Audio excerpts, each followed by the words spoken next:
I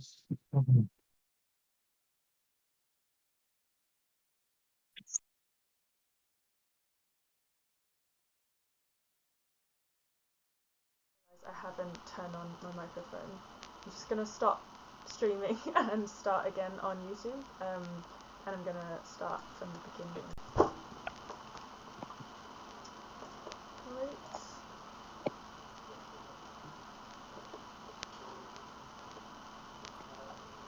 So hopefully it's working now.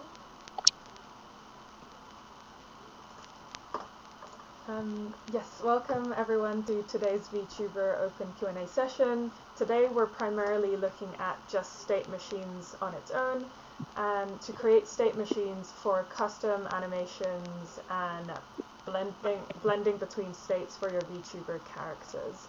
So this will be really useful for those of you who want different states for your VTuber character. For example, let's say you're streaming for long periods of time and you'd like to have different interactions that change your...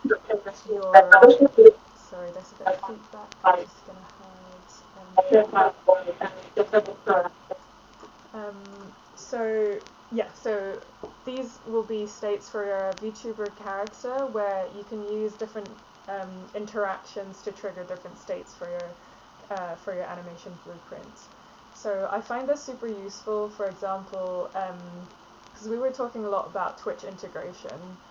It could be that you can use these community engagement as drivers for changes in state.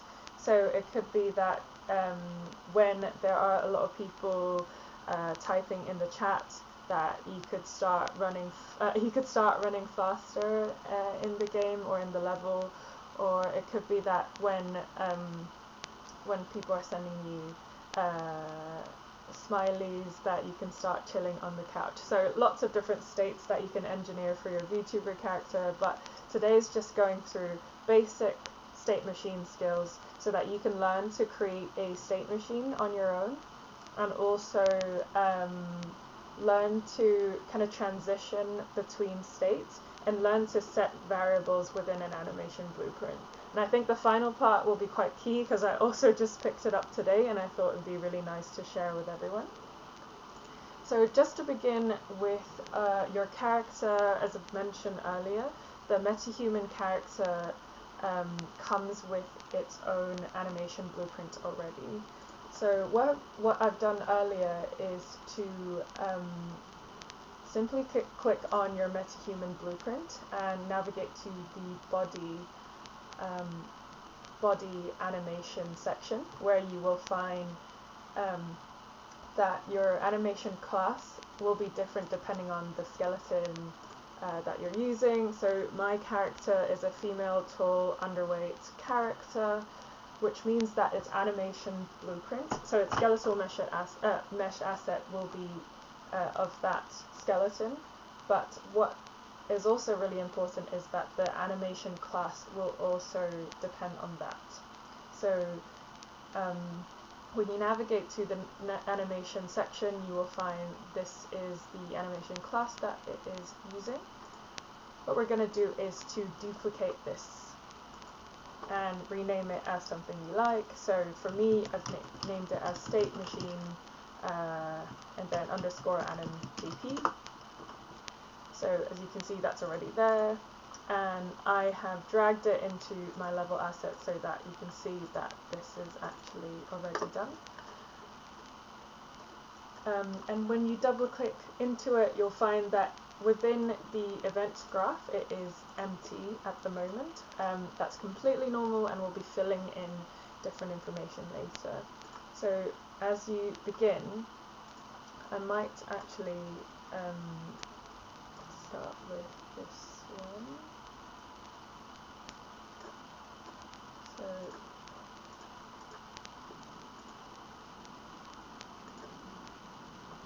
So I think this one's the one I'm going to use from scratch, and I'm going to just delete that one earlier to avoid confusions.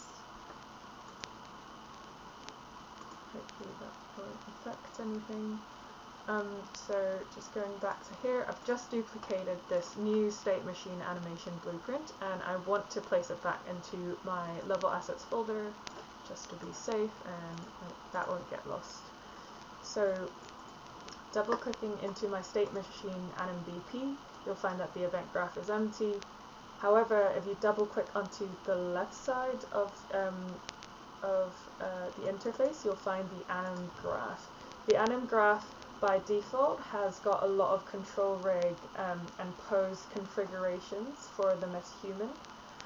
Don't worry about that, as we won't be touching this section at all today. What we'll need is this final output pose, and I'm just going to break this link to make this an independent node.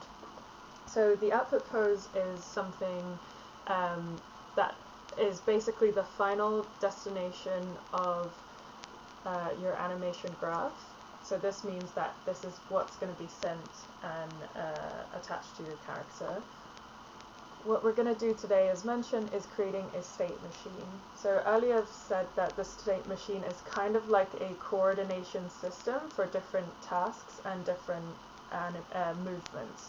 So I think of it as it's kind of like a brain that controls, maybe a part of your brain that controls the coordination of your body. So I consider that the state machine.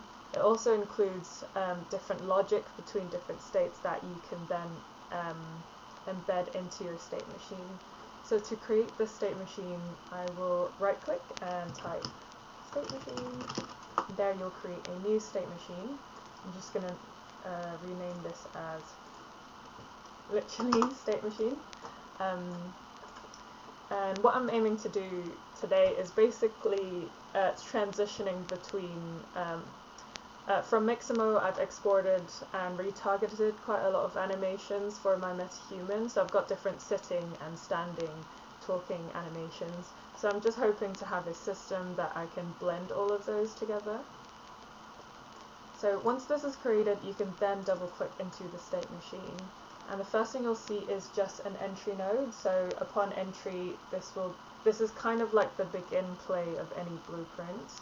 Find that really useful.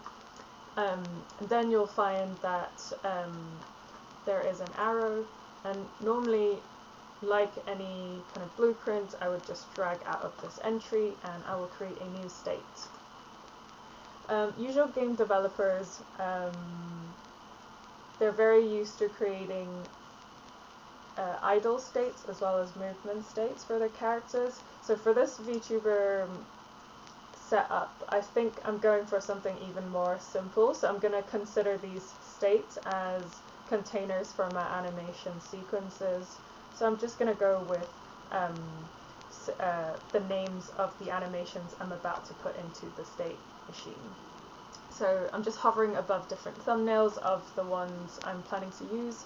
So from Mixamo, I've got these sitting animations. I've also got some talking animations, not sure.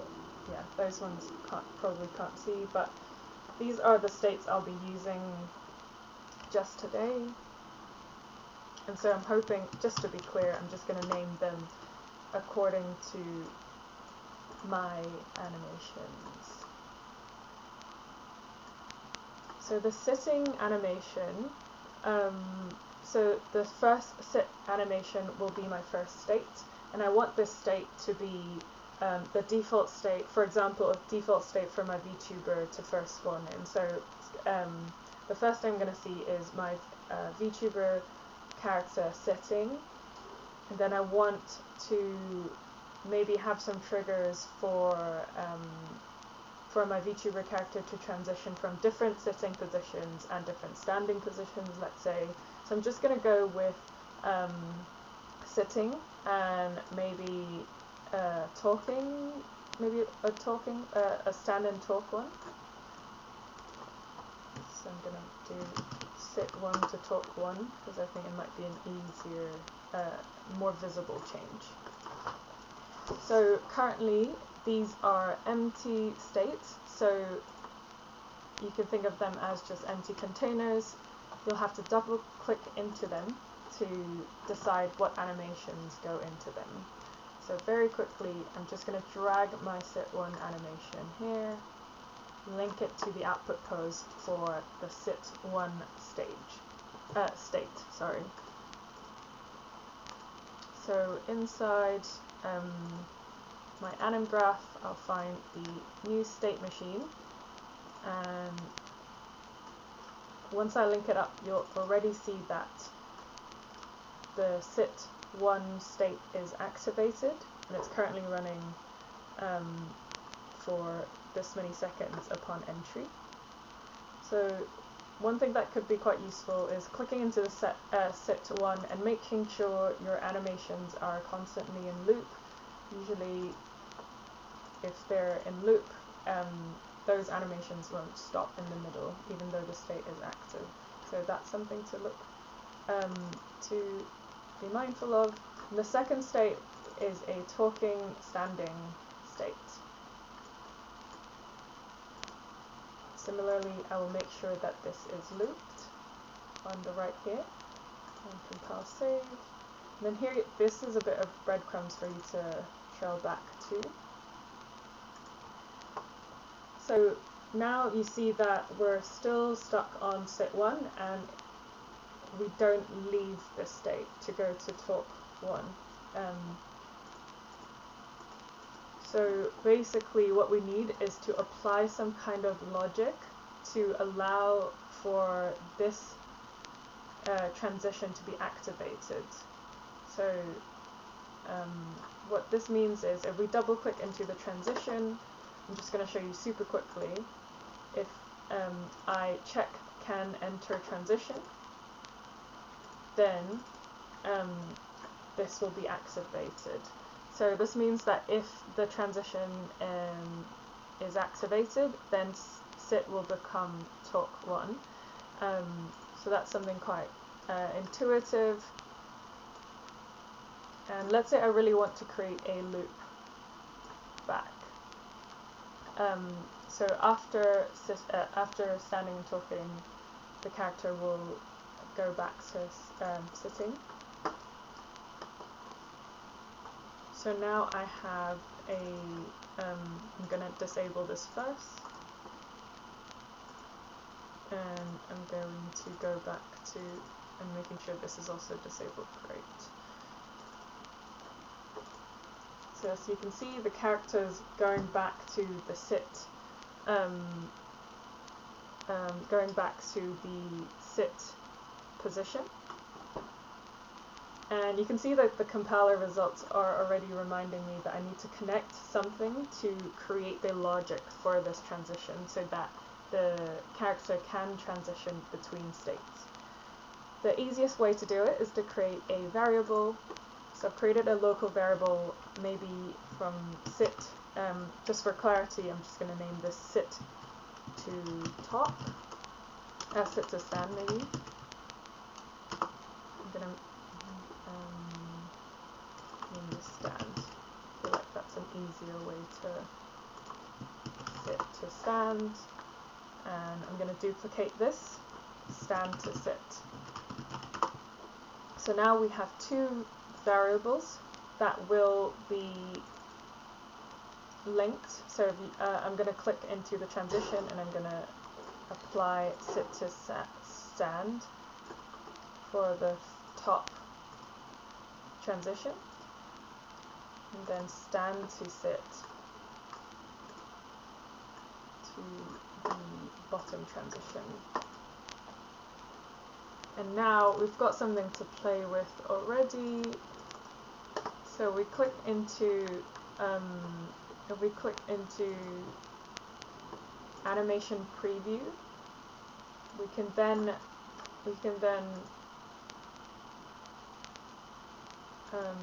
use the animation preview preview editor. Is that what it says? Preview editor, to preview what these variables would do to change our states. So sit to stand, and then stand to sit. Sit to stand, stand to sit. Perfect. So we know that the variables are working as they should be. So the next difficulty will be to kind of access these variables from outside of this animation blueprint to make sure that you can communicate with these variables to set your different states. So this is what I struggled with earlier because it was my first time doing state machines and I had no idea how to set a boolean for inside the animation blueprint. Apparently it's not too hard, it just requires a bit of a different way to access the animation blueprint. So as you know, each animation blueprint, so each of your skeletal mesh is tied to an animation instance. We'll be just using event tick today because it's the easiest way to do it, but what we're going to do is find the animation blueprint from inside your MetaHuman blueprint. So first thing we're going to do is drag off this body into your event graph, and then I think the node we will need is get animation instance. So get anim instance, and then from in there I believe we'll be able to access the variables inside the blueprint. So sit to stand, is that possible? Let me see.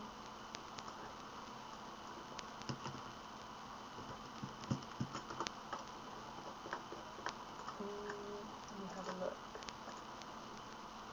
So what we can do is, I see. So what I forgot to do is assign the state machine blueprint back to my human. Great. So now it's sitting. I'm just going to make sure this is also assigned to that. State machine. And the face is face and blueprints. Compile, save.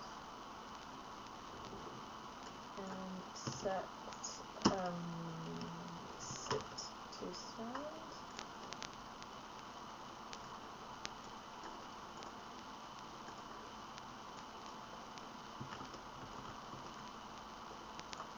I see.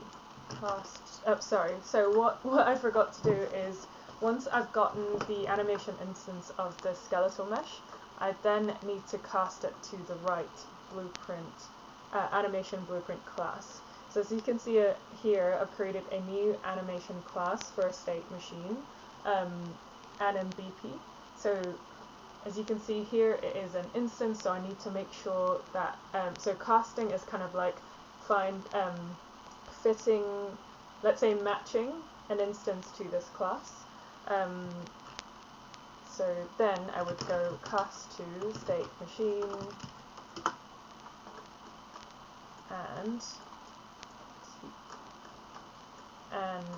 it will then tell us if the casting has been successful, and then using casting you can then access the variables from inside from state machine AnimBP.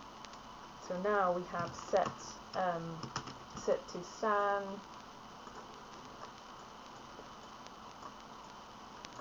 and so maybe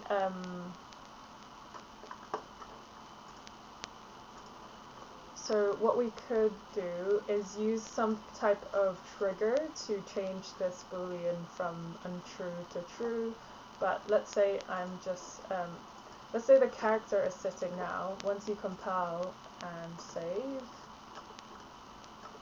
I think eventic, it should then allow this character to transition from sit to stand. Click on this blueprint again, the animation state machine blueprint.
just want to make sure that this works. Yeah.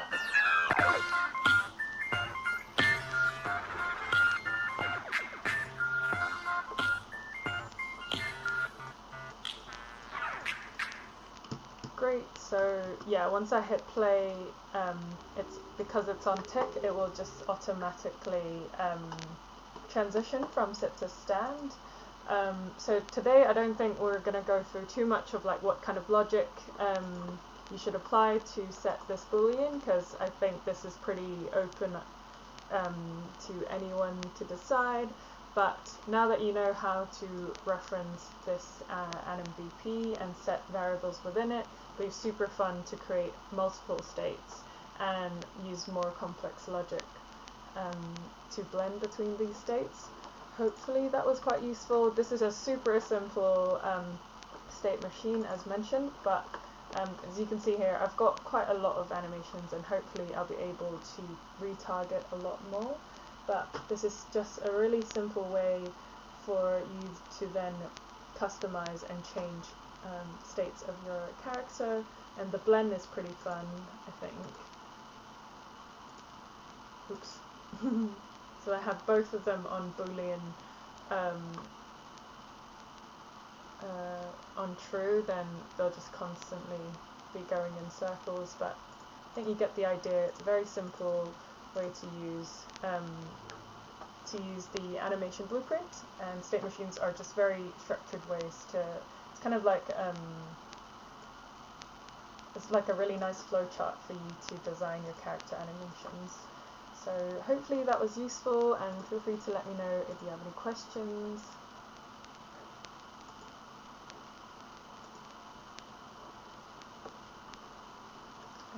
So I'm just going to make sure no one's muted. But yeah, thank you so much for joining today. That's pretty much it for this session, and I'll have a check whether we have any questions coming in from. Thank you so much for these comments, and thank you for the reminder as well. I did check that. Yeah, I was worried that